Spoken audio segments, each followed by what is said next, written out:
was really focused, and he dug in, and I think Rabo's better than Malkin on faceoffs, and he did a good job there. And if what I could do in faceoffs in our zone was put Steckel out there, I don't think Steck lost one draw to Malkin all night, and then as soon as we get the puck out, change and get Cooley out there. So they, you know, and they forecheck, they back check. It's a really fast line. They're coming together and had an excellent game. Ron, what do you think the biggest change in Dion's game has been this year? He looks just so much more comfortable in all aspects. Well, personally, I think by a country mile, he's the best defenseman in the league. It's not even close right now, and his numbers show that. His plus minus, weak chart scoring chances, and his numbers are off the chart there. I think he's comfortable in his own skin. He's comfortable being the captain, and he's healthy. And I think, without taking away from his play, the way Carl Gunnarsson's played has made Dion's job a lot easier. He's free to attack, and he knows Carl's going to cover. If there's a 2-on-1, Carl will find a way to snuff it out. And it's just freed up Dion to play as best as I've ever seen him.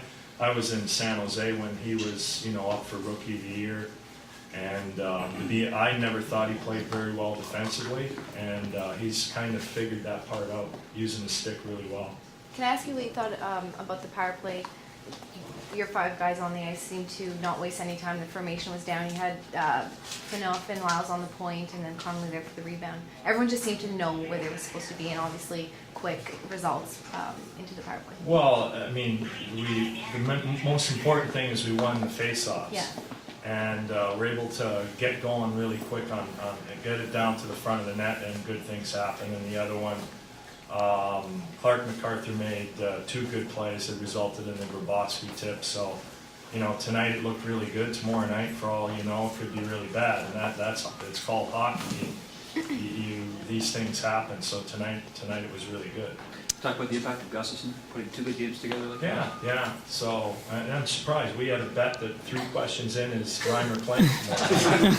And I was late getting down here. I know. And since you've got a doctorate in medicine, but we can see this. He needed to play, and because of this injury, he's looking confident. He played great tonight. Made a number of big saves when we needed him.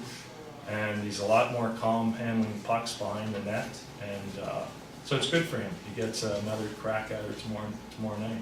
So I'll ask the question then: Gustafsson, Reimer, or Scrivens tomorrow night? Well, we'll take them all. We don't have to take Reimer off IR. I mean, he hasn't stopped he was out there, stopped a few pucks today, but not anything where I feel comfortable playing him. And he can maybe take some shots in the pregame skate, but I'd be just as comfortable to give him a couple of good practices before we put him back in. Those video triggers like tonight's last Sunday. Will those do anything for your team? Well, you can hear all the cheering. Actually, we were talking because I think we had a power play coming up, so we wanted to make sure everybody was locked down tight on the power play. But those things are really nice, and for Matt's, it's certainly well deserved. I could see it. When I looked up when we were getting ready, he had some tears in his eyes, which was pretty cool, I thought. I think the way Connolly's gelling just 2 games in, Ron, Phil and Jobber. Yeah, no, he still doesn't quite have his legs under him for like extended periods on the ice. He's good for 30, and he's got to get off, but he's picked the right time to get off and made some good plays. Fortunate where he was on the first power play goal, and then he made a great play. You could see that whole thing develop, and Phil's eyes were as big as saucers when he saw the gap, and Timmy didn't even hesitate. He fired it right over. Perfect pass. Phil's obviously having a great season this year. He wasn't flying the way he has been tonight, and yet he still comes out with a goal and assists. What does that say about where he's at in his game? Well, I mean, you know, the goal scorers, if they get openings like that, they're going to put the puck in.